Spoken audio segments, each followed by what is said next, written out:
Bonjour et bienvenue sur SDV Sarcelles TV. Notre culte en ligne commencera d'ici 15 minutes. Nous vous invitons à vous installer confortablement dans l'une des pièces de votre maison et à prendre le temps de faire vos réglages de son et d'image. Dès maintenant, vous pouvez vous connecter au live chat pour discuter avec les autres membres connectés.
Notre culte en ligne commencera dans 10 minutes. Nous espérons que vous êtes bien installés, que vous avez pensé à vous munir de votre Bible et que vous avez de l'espace pour louer et adorer Dieu. Nous avons hâte de vivre ensemble des moments très précieux. Que Dieu vous bénisse.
Seigneur, nous voulons nous centrer sur toi pour te rendre un culte qui réjouisse ton cœur.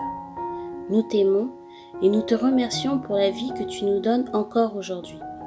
Merci pour ton amour, tu es merveilleux notre Dieu. Amen.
Encore 5 minutes et notre culte en ligne commencera.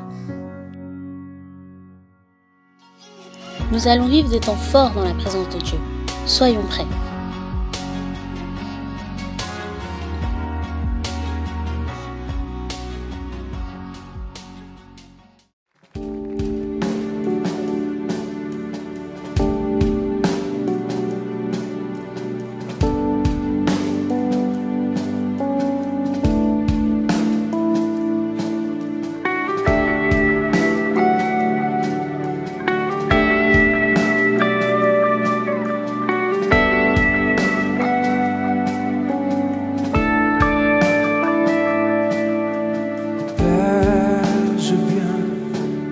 Toi humblement, mon cœur veut te louer. Oh Père, je t'aime, car tu m'as racheté. Mon cœur veut t'adorer. Conduis-moi dans ta présence. Guide-moi vers ta gloire. Je voudrais voir ta face, oh Dieu, être près de toi. Oh, oh, oh. Oh, Père, je t'aime, car tu m'as racheté. Mon cœur veut t'adorer. Conduis-moi dans ta présence. Guide-moi vers ta gloire. Je voudrais voir ta face, oh Dieu, être près de toi. Oh, oh, oh. Oh, Père, je t'aime, car tu m'as racheté. Mon cœur veut t'adorer. Conduis-moi dans ta présence. Guide-moi vers ta gloire. Je voudrais voir ta face, oh Dieu, être près de toi. Oh, oh, oh.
de moi vers ta gloire.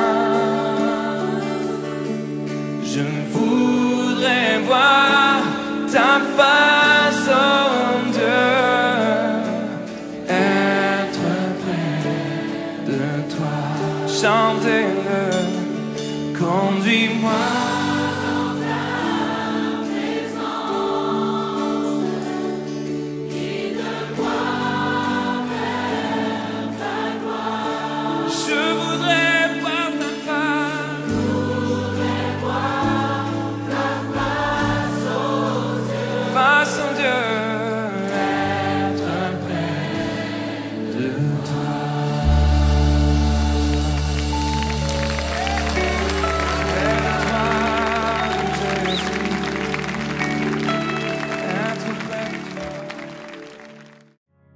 Bonjour à toutes et à tous.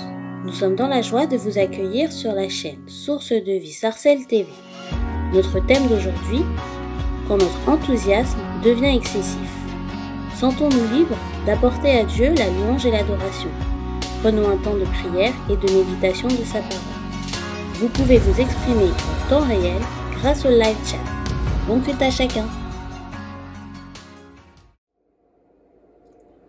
Bonjour, membres et sympathisants. Bonjour, chers internautes, parents et enfants.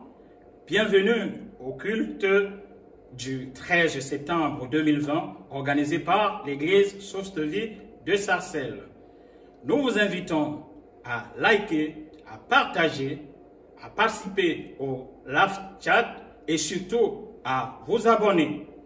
Maintenant, nous passons à un temps de célébration avec le groupe de louanges.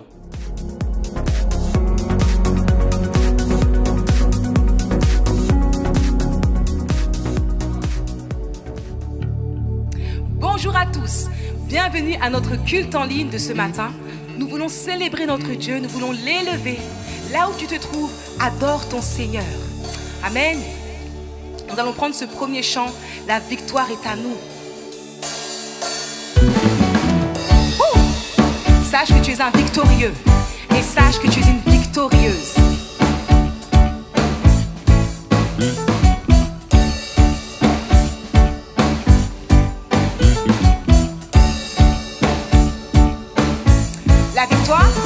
La victoire est à nous, la bataille est au Seigneur. Hosanna, Hosanna. Aucun ennemi ne tient devant ses louanges. Hosanna, Hosanna. La victoire est à nous, la bataille est au Seigneur. Hosanna, Hosanna. Aucun ennemi ne tient devant ses louanges. Hosanna, chante, la victoire est à nous. La victoire est à nous, la bataille est au Seigneur. Hosanna, Hosanna. Aucun ennemi ne tient devant ses louanges.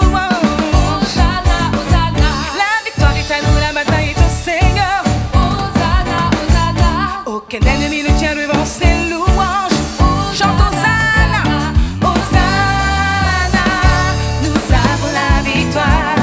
Hosanna sur tous nos ennemis. Hosanna, nous avons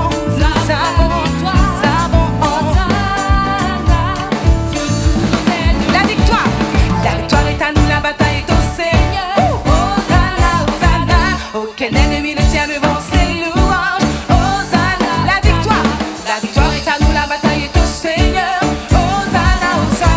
Aucun ennemi ne tient devant ses louanges. Est-ce que tu peux le déclarer encore une fois? La victoire est à nous, la bataille est au Seigneur. Hosanna, Hosanna. Aucun ennemi ne tient devant ses louanges. Hosanna, Hosanna, Hosanna. Nous savons la victoire.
essayer, yeah, yeah, de me condamner.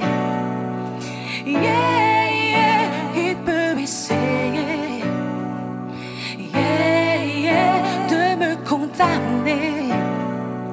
Yeah, yeah, mais j'ai le pouvoir dans le nom de Jésus de triompher sur l'ennemi. Il peut essayer, il peut essayer, yeah, yeah, de me condamner. Yeah, yeah, mais j'ai le pouvoir dans le nom de Jésus de triompher sur l'ennemi. Tu as le pouvoir de triompher, car Jésus a remporté la victoire. Il a remporté ce combat sur cette croix. Amen. Merci Jésus.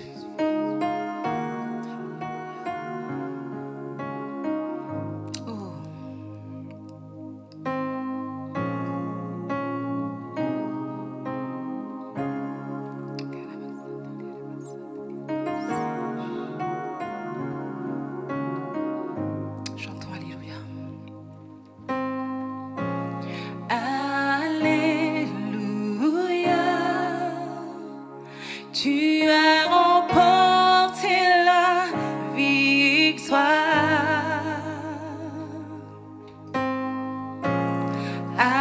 Alléluia.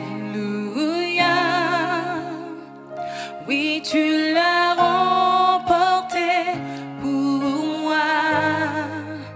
La mort ne t'a pas vaincu. Sauveur, Sauveur assis sur le trône. Et tu règnes en majesté. Tu es ressuscité. Chantons Alléluia. Alléluia. Tu as remporté la victoire.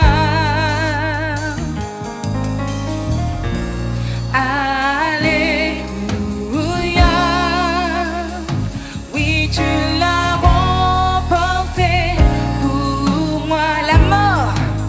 La mort ne t'a pas vaincu. Alléluia. Sauveur assis sur le trône. Oui, tu règnes, Seigneur. Tu règnes en majesté. Tu es ressuscité. Tu es ressuscité. La mort ne t'a pas vaincu. La mort ne t'a pas vaincu. Sauveur assis sur le trône. Tu règnes en majesté. Tu es ressuscité. La mort ne t'a pas vaincu. La mort ne t'a pas vaincu. Hey! Sauveur assis sur le trône. Tu règnes en majesté. Tu es ressuscité, Jésus. Tu es ressuscité. Chante la mort ne t'a pas vaincu. Oh Sauveur, Sauveur assis sur le trône. Tu règnes en majesté. Tu es ressuscité. Tu es ressuscité.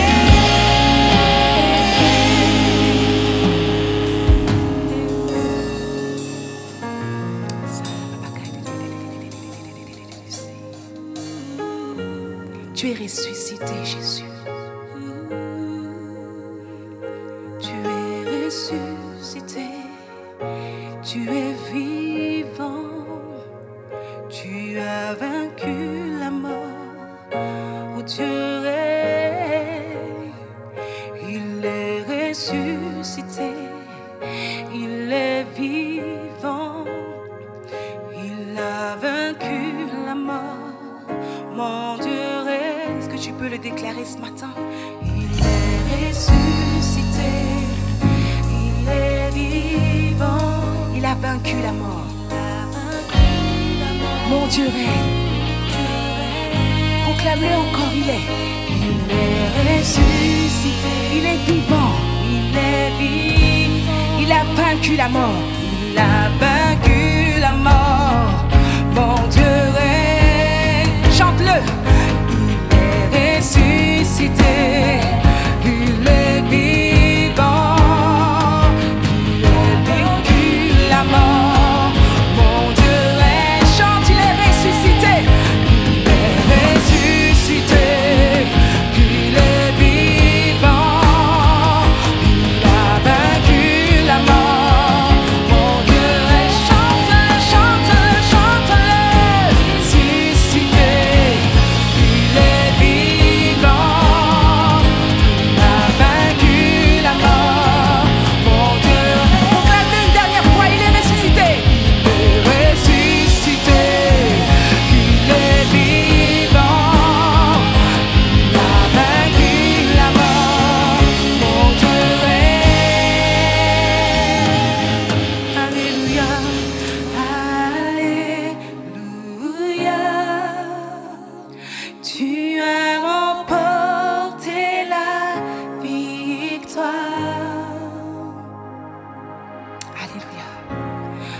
Sauveur assis sur le trône, tu règnes en majesté, tu es ressuscité, tu es ressuscité.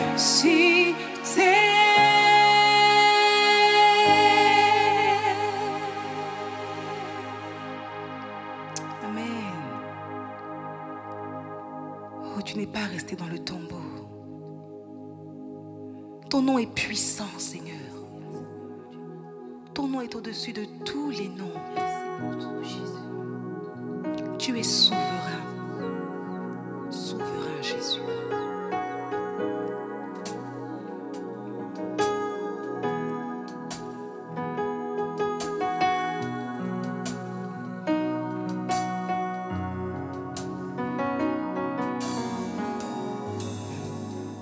Le nom de Jésus au-dessus de tout nom, le roi des rois, nul n'est semblable à toi. Le nom de Jésus au-dessus de tout nom, Alpha, Oméga, nul n'est semblable à toi. Chantons-le, le nom de Jésus au-dessus de tout nom, le roi des rois, nul n'est semblable à toi. Le nom de Jésus au-dessus de tout nom, Alpha, Oméga, nul n'est semblable à toi. Chante le nom de Jésus, le nom de Jésus au-dessus de tout nom. Le roi des rois, nul n'est semblable à toi. Le nom de Jésus au-dessus de tout nom, Alpha, Oméga, nul n'est semblable à toi. Chante-le encore, le nom de Jésus, le nom de Jésus au-dessus de tout nom, le roi des rois, nul n'est semblable à toi. Le nom de Jésus au-dessus de tout nom, Alpha,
roi des rois. le roi des rois. Nul n'est semblable à toi. Le nom de Jésus au-dessus de tout nom. Alpha, Oméga, nul n'est semblable à toi.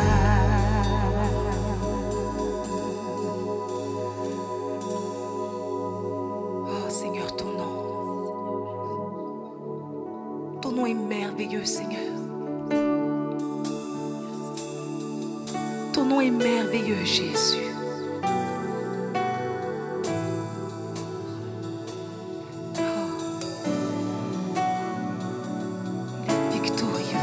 Glorieux.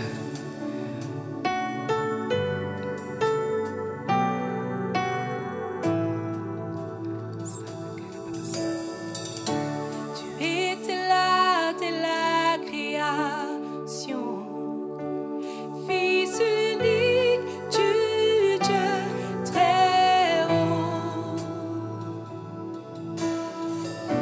Le mystère de ta gloire révélé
Jésus, Jésus,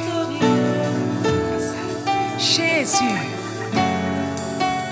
La terre a tremblé, le voile s'est déchiré, du savant de mort et le péché. Les cieux chantent alors l'écho de ta victoire, car tu es le roi ressuscité. Tu es sans rival, tu es sans rival, tu es sans égal. Dieu triomphe à tout jamais. À toi soit le règne, Jésus. À toi soit le règne. À toi soit la gloire. Ton nom surpasse tout autre. Tu es sans rival, tu es sans rival, tu es sans rival, tu es sans rival,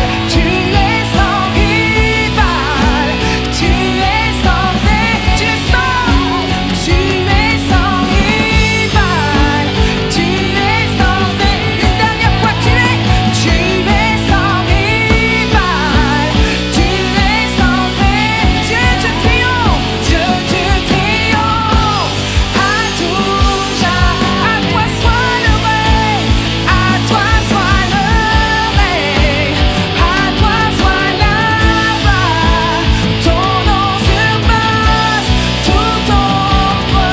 À toi soit le règne, à toi soit le règne, à toi soit la, à toi soit le règne, à toi soit le règne, à toi soit le règne, à toi soit le règne, à toi, proclame-le une dernière fois, à toi soit le règne, à toi soit le règne, à toi soit la gloire.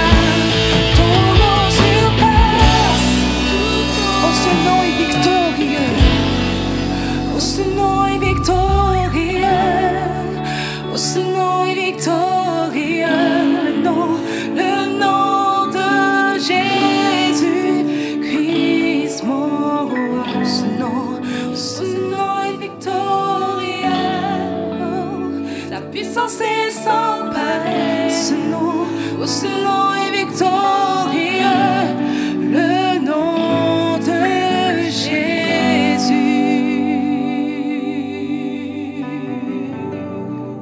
Merci Jésus. Merci Jésus. Toi la gloire, Papa. Toi le règne. Au siècle des siècles, Seigneur. Amen.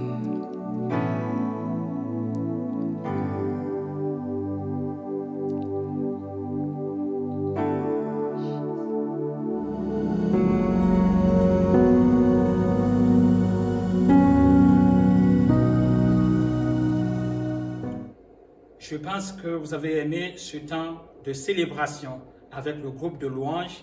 Que le Seigneur leur bénisse. Maintenant, nous allons prier pour que Dieu nous donne de la sagesse. Nous allons deux sujets. Nous allons prier pour que Dieu nous donne de la sagesse. Nous allons également prier pour que Dieu nous donne le discernement. Prions ensemble pour que Dieu nous donne de la sagesse. Seigneur, notre Dieu, nous te louons parce que tu es grand, tu es éternel, le Tout-Puissant. C'est toi l'alpha et l'oméga. Tu nous dis dans ta parole que celui qui n'a pas de sagesse la demande, Seigneur, à Dieu. Et nous sommes là, nous tes enfants, pour te demander que tu nous donnes de la sagesse, sans laquelle, Éternel, nous n'allons à rien comprendre.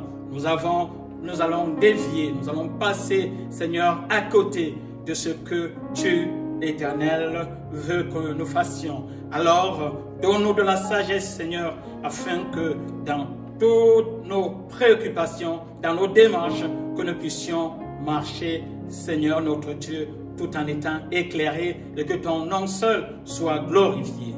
Nous allons continuer à prier pour que Dieu nous donne, n'est-ce pas, le discernement. Prions tous ensemble. Notre Dieu et notre Roi, tu es grand et rien n'est au-dessus de toi. Quand tes enfants sont complètement vides, ils te font recours, car c'est toi qui viens, Seigneur, les remplir. Tu les remplis de sagesse, tu les remplis de discernement. Et nous voulons, Seigneur, que tu nous donnes le discernement afin que, Père, nous puissions te servir dans la droiture, dans la lumière, Seigneur, et que nous puissions nous faire du bien les uns les autres. Merci pour le discernement que tu nous accordes. Merci pour la sagesse. Avant même, notre Dieu, qu'on ouvre nos bouches, tu nous avais déjà exaucé. Que ton nom soit loué pour ce que tu as encore fait pour ton peuple. Merci au nom de Jésus-Christ. Amen. Maintenant que nous allons prier et célébrer notre Dieu, nous avons passé à un temps d'écoute de la parole de Dieu qui est la prédication.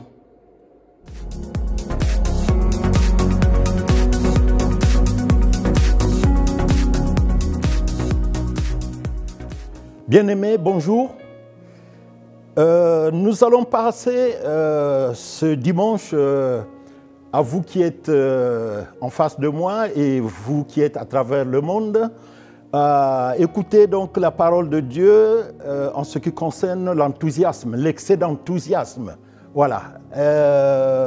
Pour commencer, on va prendre le texte de Juge 1 à partir du premier verset. Il s'agit donc d'un seigneur de guerre qui s'appelait Jephthé. Alors, Jephthé, originaire de Gala, était un vaillant guerrier. Il était le fils d'une prostituée et d'un homme appelé Gala. Lorsque la femme légitime de cet homme lui eut aussi donné des fils et que ceux-ci furent devenus adultes, ils chassèrent Jephthé du foyer en lui disant: « Tu n'auras pas d'héritage chez notre père, car tu es le fils d'une autre femme. » Jephthé s'enfuit loin de ses frères. Il se fixa dans la région de Tob. Bientôt, toute une bande d'aventuriers se regroupa autour de lui pour entreprendre des raids avec lui. Au verset 4, c'est une période que les Ammonites firent la guerre à Israël. Quand ils attaquèrent les Israélites, les responsables de Gala allèrent chercher Jephthé dans la région de Tob. Ils lui dirent: « Viens, prends le commandement de nos troupes pour que nous combattions les Ammonites. » Jephthé leur répondit: « Vous m'avez haï et vous m'avez chassé de chez mon père. Comment osez-vous faire appel à moi maintenant que vous êtes dans la détresse ?» Et les responsables reprirent: « C'est bien pour cela que nous revenons vers toi maintenant. Si tu viens avec nous et si tu combats les Ammonites, tu deviendras notre chef à tous et tu seras à la tête de toute la population de Galade. » Je saute, je vais au verset 30. Jephthé fit un vœu à l'Éternel et dit: « Si vraiment tu me donnes la victoire sur les Ammonites, je te consacrerai et je t'offrirai en holocauste la première personne qui sortira de ma maison pour venir à ma rencontre, quand je reviendrai en vainqueur à la bataille contre les Ammonites. » Au verset 32, Jephthé se lança à l'attaque des Ammonites et l'Éternel lui donna la victoire sur eux. Au verset 34, après la bataille, Jephthé retourna chez lui à Mitzpha et voici que sa fille sortit à sa rencontre en dansant au rythme des tambourins. C'était son unique enfant à part elle. Elle n'avait ni fils ni fille. Dès qu'il l'aperçut, il déchira ses vêtements et s'écria: « Ah, ma fille, tu m'accables de chagrin. Faut-il que ce soit toi qui causes mon désespoir? J'ai donné ma parole à l'Éternel. Je ne puis revenir sur ma promesse. » La fille lui dit: « Mon père, si tu as donné ta parole à l'Éternel, agis donc envers moi comme tu l'as promis. Puisque l'Éternel a réglé leur compte aux Ammonites, tes ennemis. » Et puis au verset 37, elle ajouta: « Je ne te demande qu'une chose, accorde-moi un délai de 2 mois. J'irai avec mes amis dans la montagne pour y pleurer de ce qu'il me faille mourir avant d'avoir été mariée.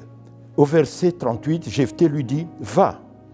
Et la laissa partir pour 2 mois, et elle s'en alla avec ses amis sur la montagne pour y pleurer de devoir mourir sans être mariée. Et enfin, au verset 39, à la fin de 2 mois, elle revint auprès de son père et il accomplit envers elle, qui était vierge, le vœu qu'il avait fait.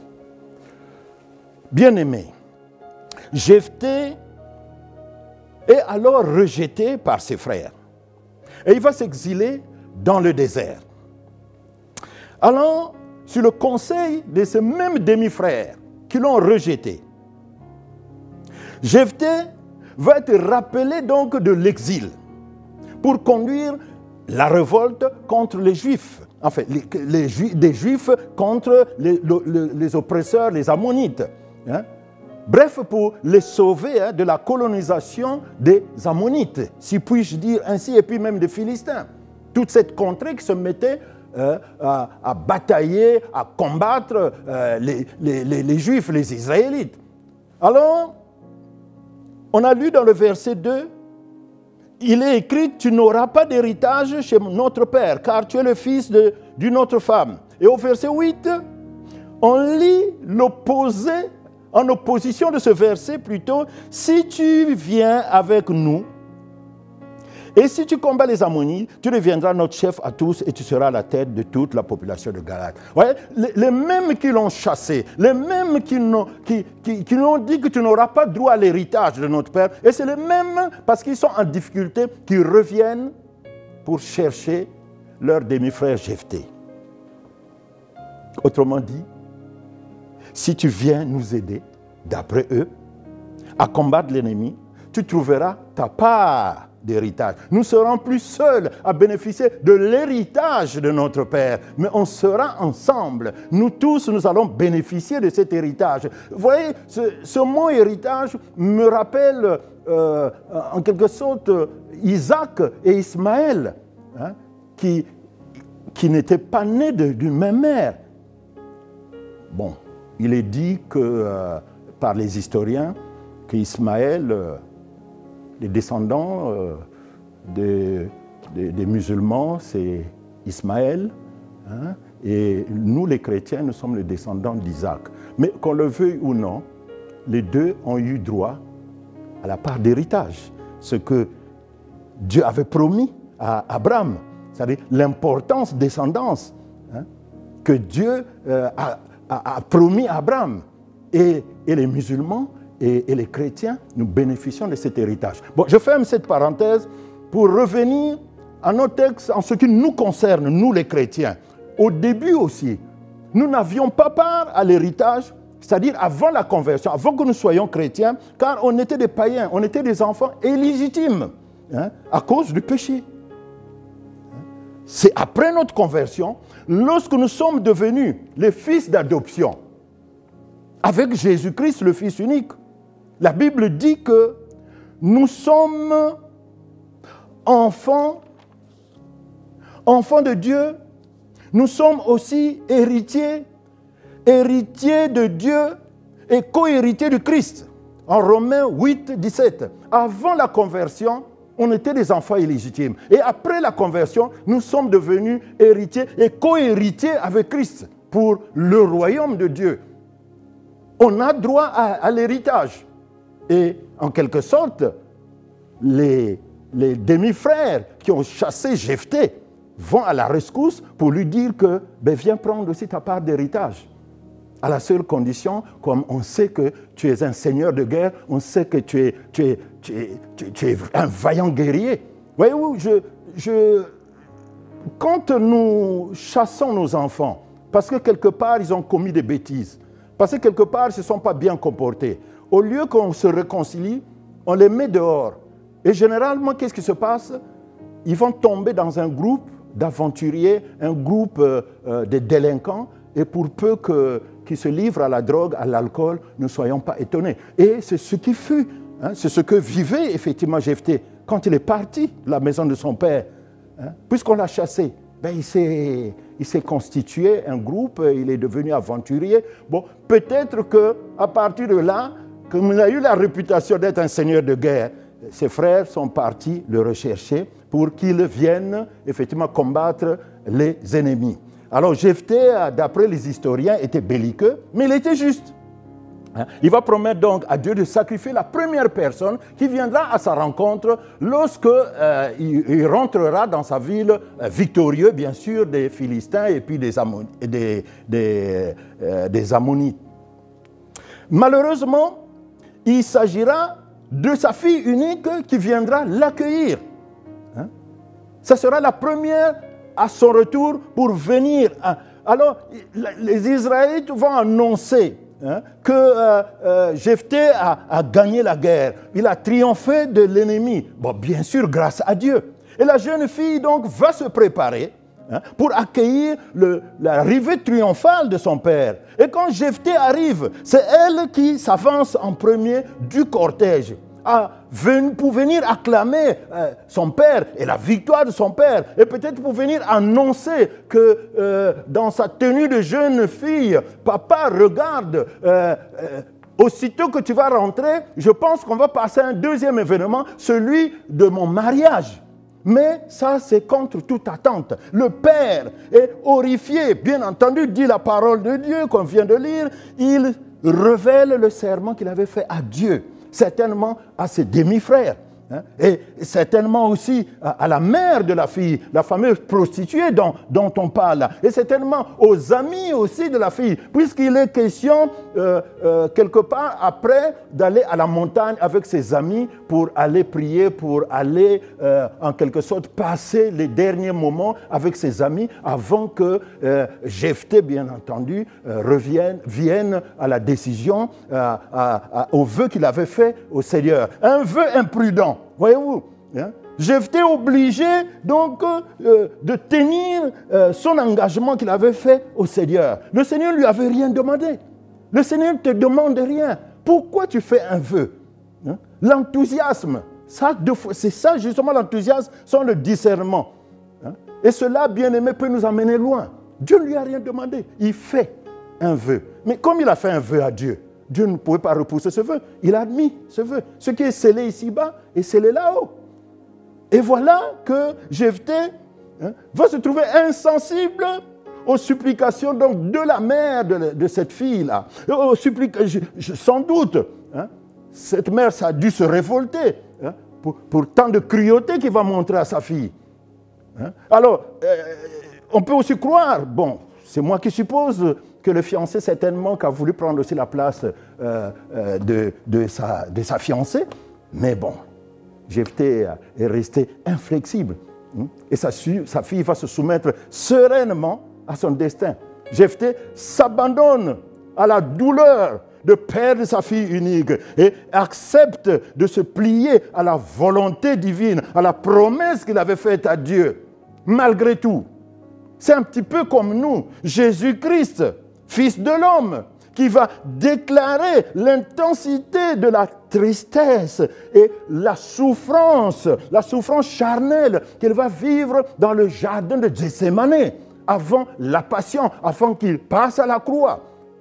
Hey, heureusement qu'il était écrit dans le plan de Dieu que ces choses-là devaient se produire. Mais autant Jephthé va s'abandonner dans cette douleur, autant Jésus-Christ aussi va s'abandonner dans cette douleur.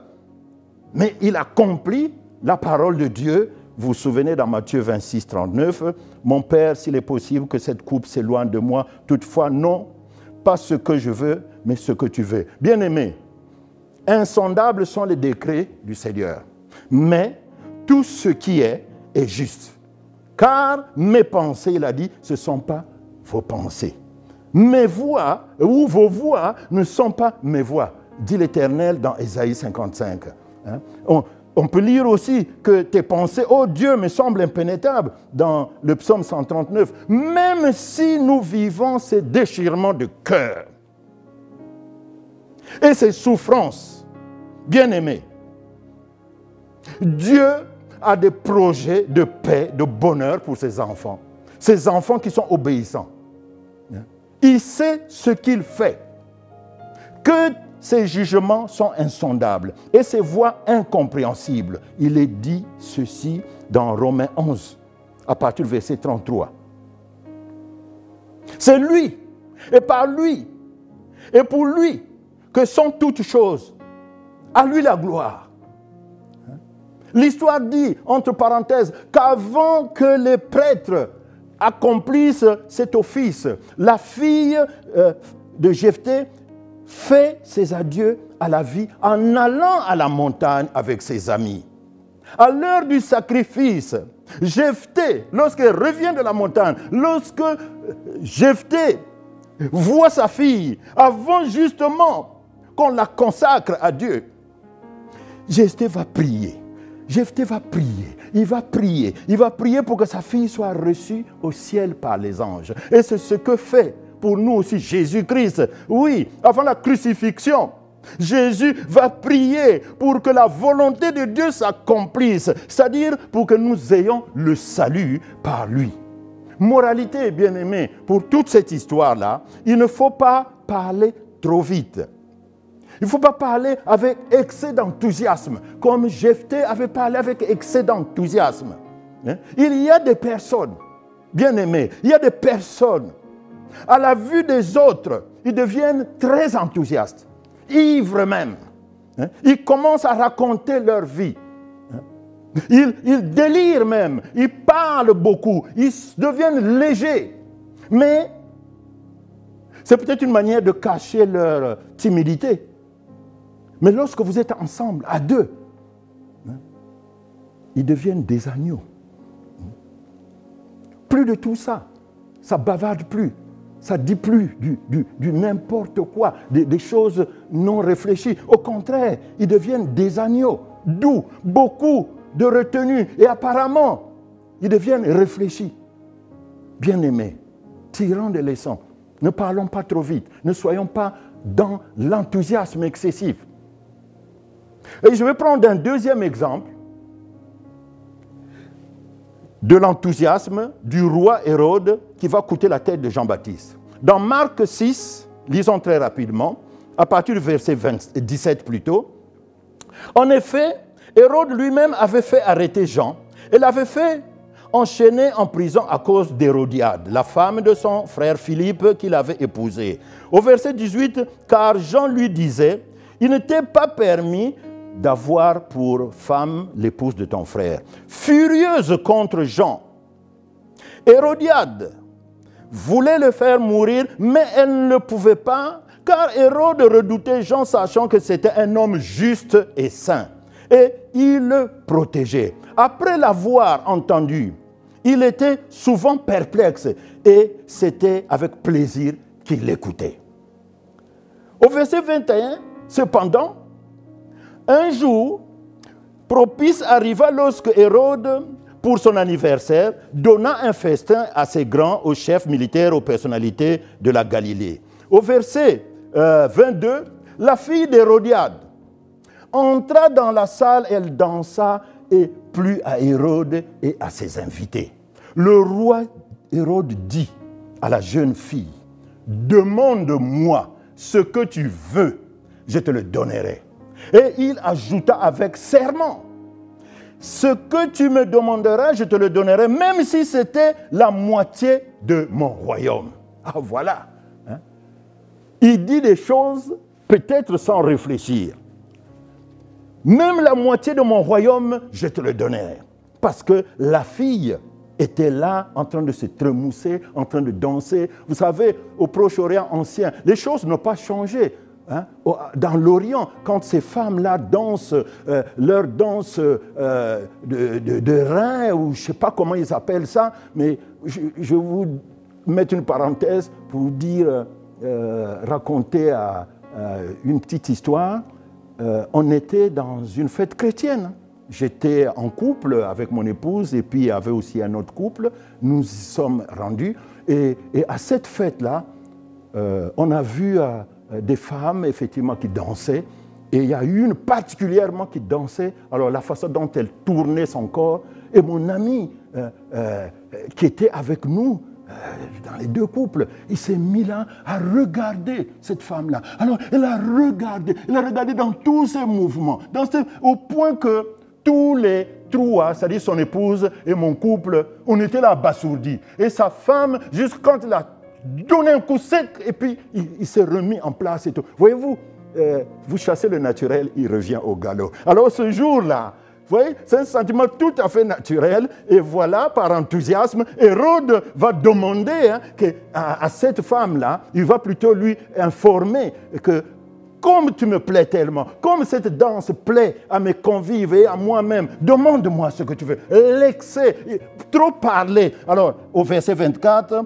elle sortit et dit à sa mère, « Que demanderais-je » Sa mère lui répondit, « La tête de Jean-Baptiste. » Elle s'empressa aussitôt de rentrer vers le roi et lui fit cette demande. « Je veux que tu me donnes à l'instant sur un plat la tête de Jean-Baptiste. » Le roi fut irrité.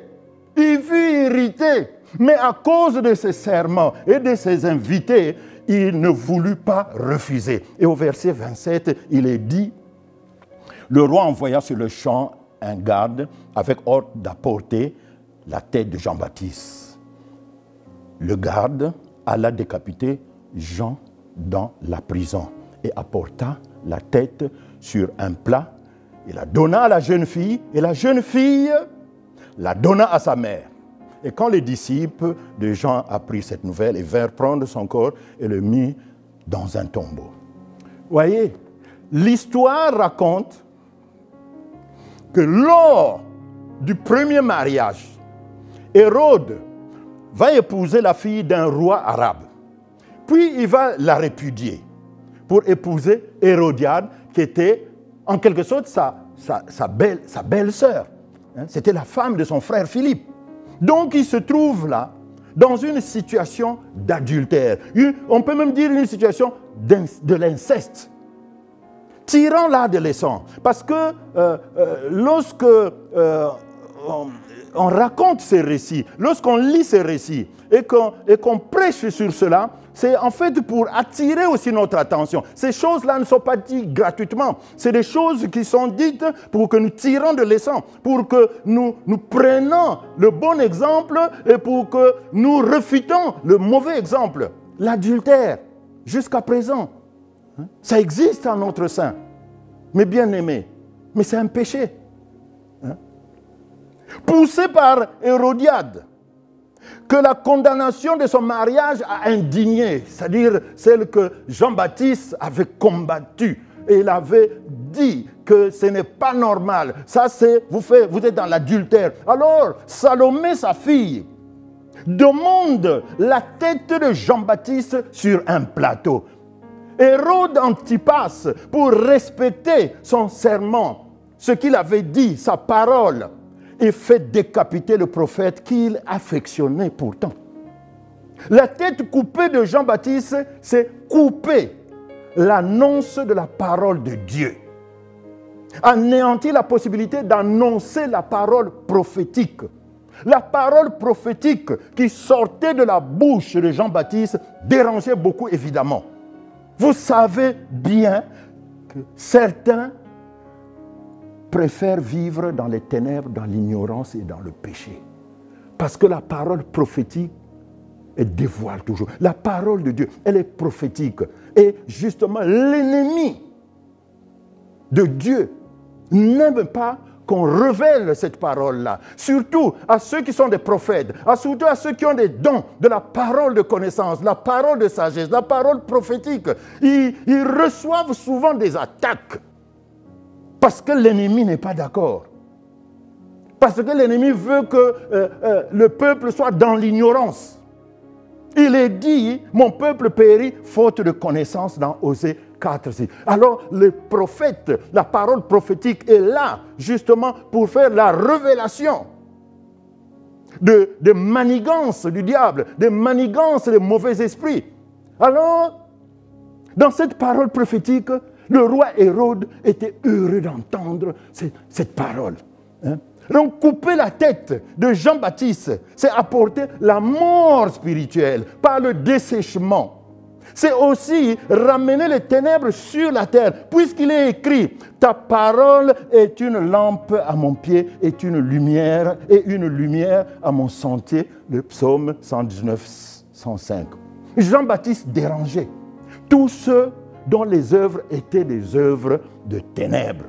Mais la foule affectionnait la lumière. Quand un prophète parle, même en notre sein, tu verras que la foule est là parce qu'ils veulent aller entendre ce qui est caché et que le Seigneur révèle. Oui, ils étaient affamés parce que c'était la lumière, c'était la vérité.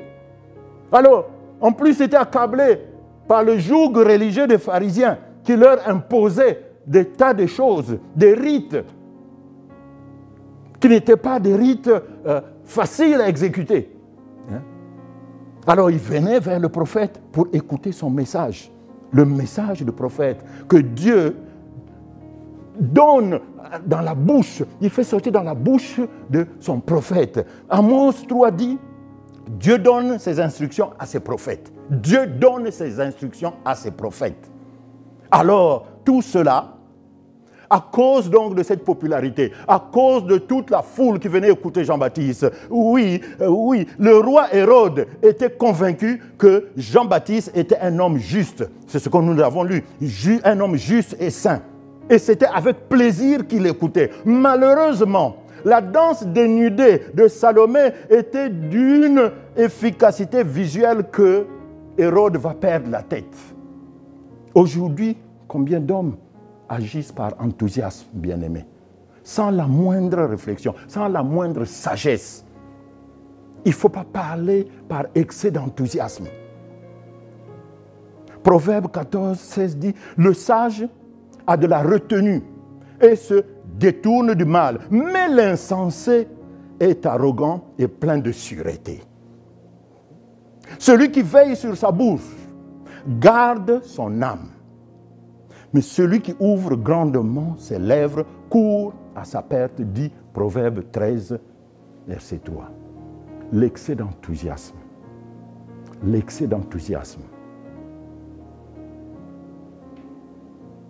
peut t'exciter dans un faux orgueil. L'excès d'enthousiasme peut t'entraîner dans une perte, dans des regrets. Parce que tu l'as dit, et tu es obligé d'aller jusqu'au bout. Alors que ce que tu as dit, c'était irréfléchi. C'est insensé. À l'exemple de Jephthé, Dieu ne lui a rien demandé. Il lui demande, au lieu de lui demander que je veux gagner, accorde-moi, et puis je te rendrai grâce. Mais il va se précipiter tout de suite à dire que je te donnerai en sacrifice la première personne qui viendra m'accueillir. Et il ne savait pas que c'était sa fille. Comme le roi Hérode, qui affectionnait Jean-Baptiste, il aimait l'écouter en tant que prophète. Il lui disait des choses. Peut-être qu'il allait être converti. Mais le diable n'aime pas ça. Il n'aime pas ça. Il va faire un vœu imprudent, lui également. Et voilà que ça a coûté la tête de Jean-Baptiste, celui-là même qui lui annonçait la parole de Dieu. Et ça, c'est le plan du diable. Et sache que c'est le plan du diable lorsque tu n'es pas sage, lorsque tu n'es pas concentré, lorsque tu es irréfléchi, de dire des choses par enthousiasme. Trop parler nuit. Le français dit même qu'il faut tourner 7 fois sa langue avant de parler. Oui, bibliquement, on le dit. Qu'il faut demander au Seigneur que l'Esprit de Dieu se révèle à toi, qui te conduise. Bien-aimés, prions pour que Dieu nous rende sages avant toute décision. Seigneur, merci de nous avoir appris encore ce que c'est que la sagesse. Merci, Seigneur, d'avoir fait que dans ce message, que nous comprenons qu'avant de parler, avant de prendre toute décision, Seigneur, nous devrons te consulter, que nous devons demander au Saint-Esprit de nous conduire, au risque de regretter, au risque de perdre notre vie et de regretter ce que nous déclarons. Merci Seigneur pour cette bénédiction. Au nom de Jésus-Christ. Amen.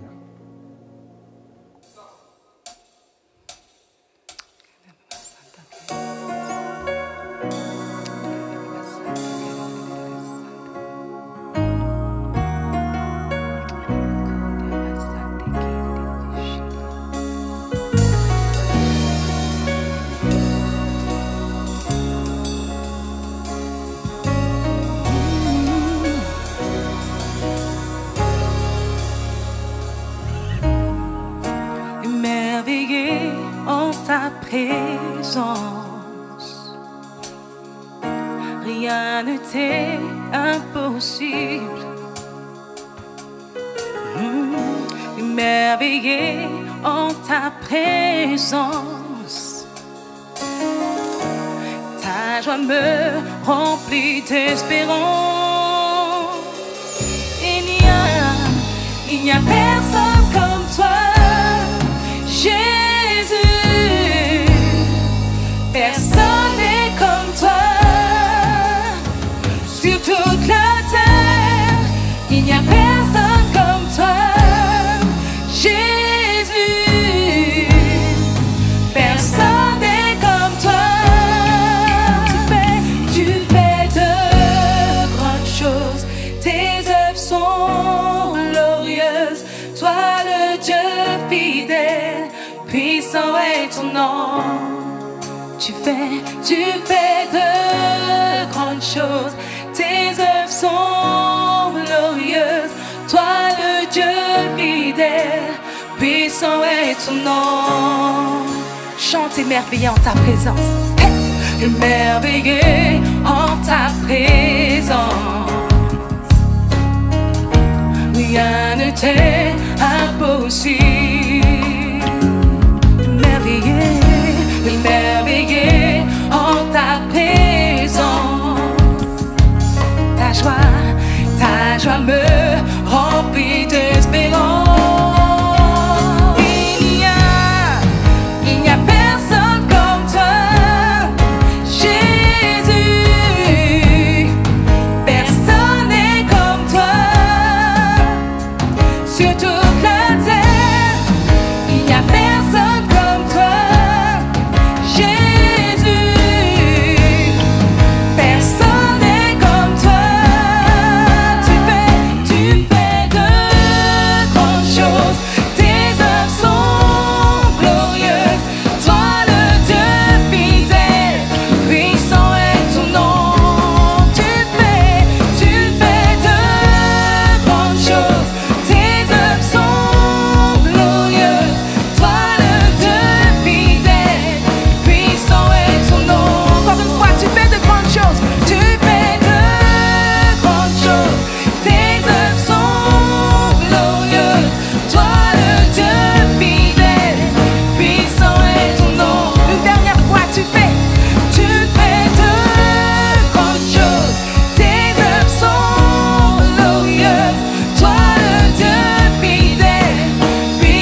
encore à ton Seigneur. Tu fais de grandes choses, tes œuvres sont glorieuses.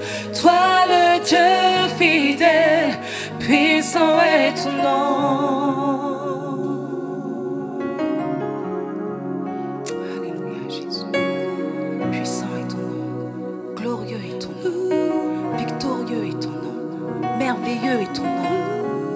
Alléluia, Jésus.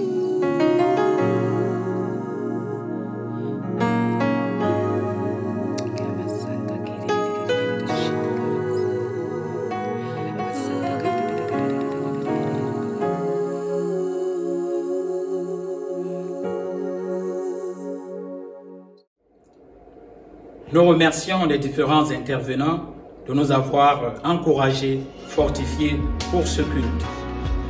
Nous vous remercions par votre présence et votre fidélité.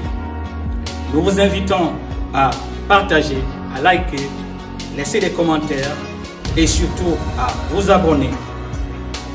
Que la paix du Seigneur soit avec vous. Ne partez pas, restez pour les annonces. C'est ainsi que notre culte en ligne se termine. Nous sommes très heureux de vous compter parmi nos participants. Vous pouvez continuer de soutenir l'œuvre financièrement de plusieurs façons. Par virement bancaire, par chèque ou par carte bancaire et prélèvement avec la plateforme DonorBox qui est sécurisée et facile d'utilisation. Retrouvez toutes les informations pour les paiements dans la description sous la vidéo. Merci d'avance pour votre aide et votre générosité. Et merci à tous ceux qui ont déjà fait des dons par ces différents types de paiements. N'hésitez pas à liker et à partager la vidéo autour de vous, à vous abonner à la chaîne et à laisser des commentaires sous la vidéo. Que Dieu vous garde sous ses ailes. Nous nous retrouvons la semaine prochaine dès 9h45 pour notre culte en ligne. Nous prendrons la Sainte Seine. Pensez donc à préparer les éléments. Bonne semaine à tous.